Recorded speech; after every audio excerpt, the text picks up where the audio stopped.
మంచిర్యాలలో సింగరేణి బాధితులకు ఇచ్చిన 3000 పట్టాల భూములను 22A జాబితాలో చేర్చడంపై బీఆర్ఎస్ తీవ్ర ఆగ్రహం వ్యక్తం చేసింది. స్థానిక ఎమ్మెల్యే ప్రేమ్ సాగర్ రావు వసూళ్ల లక్ష్యంతోనే నిబంధనలకు విరుద్ధంగా ఆస్తులను నిషేధిత జాబితాలో చేర్చారని నాయకులు ఆరోపించారు. కలెక్టర్ వెంటనే స్పందించి తప్పులను సరిదిద్దాలని డిమాండ్ చేశారు. బాధితులకు బీఆర్ఎస్ పార్టీ పూర్తి అండగా ఉంటుందని స్పష్టం చేశారు.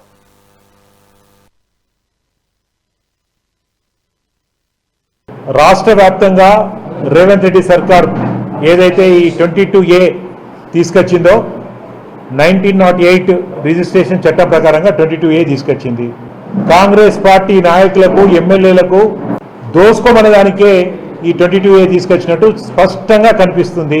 వాళ్ళ ధనదాహానికి ఇది ఒక నిదర్శనం. మన మంచిర్యాల నియోజకవర్గంలో ఎమ్మెల్యే ప్రేమ్ సాగర్ రావు గారు 500 కోట్లు బ్యాంకుకు ఆల్రెడీ కట్టేసిండు. మొత్తం ఇక్కడ నుంచి దోసుకుపోయిండు, మనీ లాండరింగ్ చేసిండు, కట్టిండు.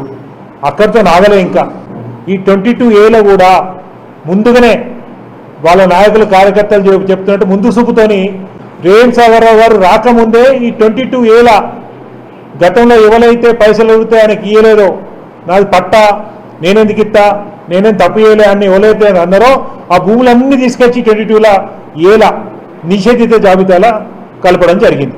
ఆ ఎవరైతే ఎకరాలు ఉన్నాయో, ఇల్లులు ఉన్నాయో వాళ్ళందరూ కూడా ఎమ్మెల్యే దగ్గర పోవాల్సిన పరిస్థితి. ఇళ్ళకి బయట పడేయాలంటే ఆయనకు పైసలు ఇవ్వాలి.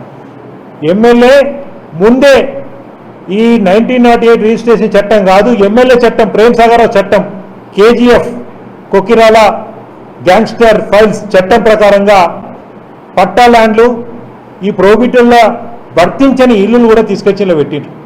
మంచిర్యాల నస్పూర్ మండలంలోనే 10,332 ఇల్లులు ఈ జాబితాలో ఉన్నాయి. మంచిర్యాలలో 4,185 అయితే నస్పూర్ మండలంలో 6,147. ఈ నిషేధిత జాబితాలు ఉంటే ఏమవుతుంది?